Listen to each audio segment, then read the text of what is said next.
Hey guys, welcome to this week's video.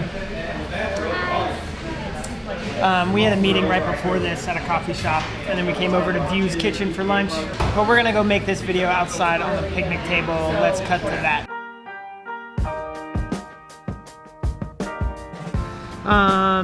Okay.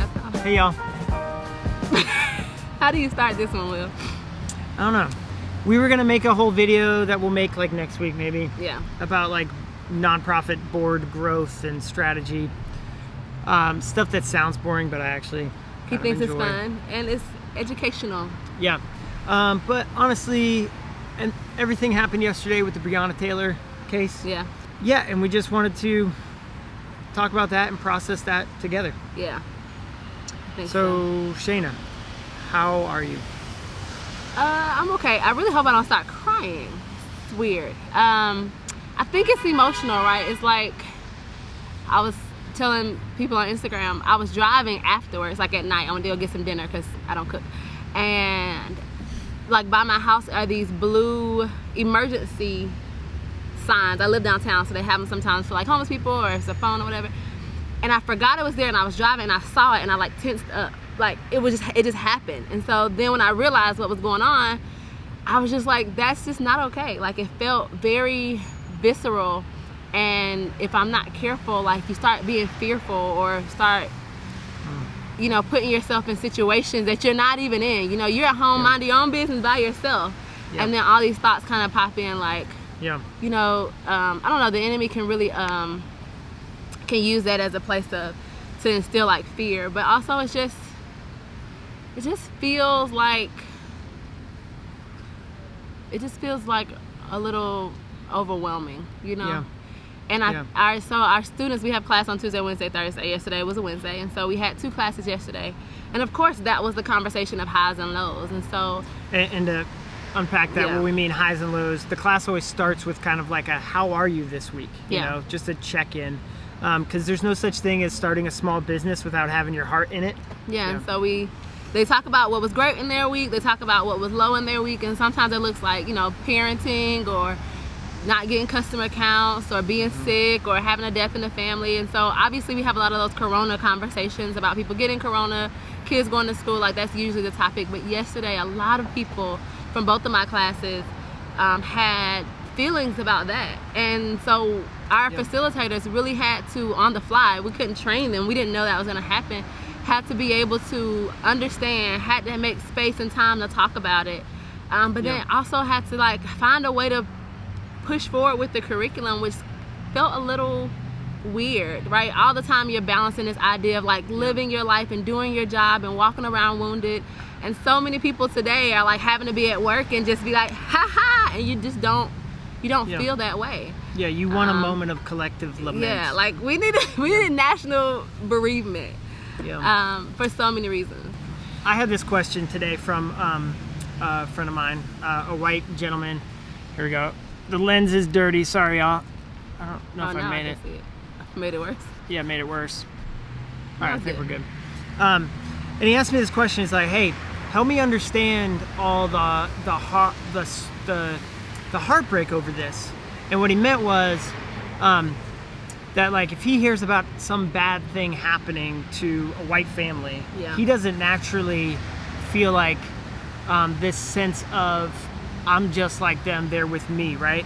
See, we don't have to, like most people have to have a number of touch points, as we were talking about, in order to see themselves in somebody else. So you have to meaning, it's like a family with same kids, my kids' age, and they also had a dog, and their house burnt down, and because all the details map, now I can see myself in it. But that's also because most people or white people have the luxury of defining themselves by multiple things. If you were like, tell me about yourself, somebody may say I'm white, somebody may say I'm a woman, somebody may say I'm from the north, somebody may say I went to Vandy, right? But black people usually start off with our race, because that's, no matter if you're rich or poor, if you're from the islands or if you're from, you know, small town in Georgia, like that's what people identify you as and see you as first. So it's this collective mourning, and I think this collective identity, because it was forced upon you. And there's a beauty in that. Like there's a lot of things that I love about that, and there's a beauty in the fact that we can identify as black and and it has a culture and a history and a background that kind of can span things that are different. Yeah. But that there is a sense of a collective identity. It is. Yeah. It is. So question. We, at Corner to Corner, as an executive director, I've tried, like in our team meetings and various things, to create space for us to talk and be honest. And I mean, there have been tears. We was like, whoa, the tears. No, but I mean, how could we do that better? What am I missing? I don't know a whole lot about like trauma studies. I'm not a counselor or anything, but I think with any trauma, the space of conversation is the biggest gift, because you can't solve these problems with do this, right? But I think the space to collectively have a conversation, the space to be like, I am just brokenhearted about this situation, and I didn't know this person, and I don't have any way to undo that. I just need you to know that I'm showing up with deep sorrow today. Yeah, today is a day where I'm like, you may have to pull a little bit more. You may have to be the, or I just can't answer the phone this morning. When they call, I'm going to call them back when I get myself together, that kind of thing. And that being an acceptable culture really, really makes a difference, because if it could be solved, we would have solved it, or working on solving it. But yeah, and can I encourage my white brothers and sisters in the Lord that even if you disagree with someone's assessment of what happened in Kentucky, right?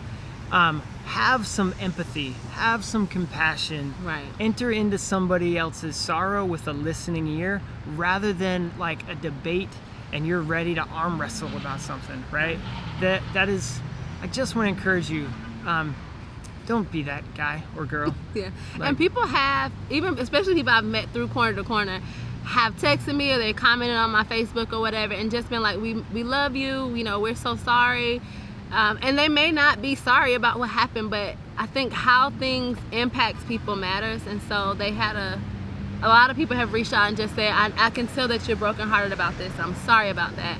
Yeah. And that we really have different does matter. views about police and policy, but I'm still, I see that you're wounded, and I'm being wounded with you and looking to care for you, not debate you. And don't even say the first part, just come for that hard part. I'm just saying, like even if you have a different heart, because I mean, if we're gonna get honest, like as faith-based people, as Christ-centered people, that's what Jesus would do. Jesus would not come and be like, actually he wept with those who wept, he mourned with those who mourned. Even though he knew the outcome would be different, he still sat with them in that moment.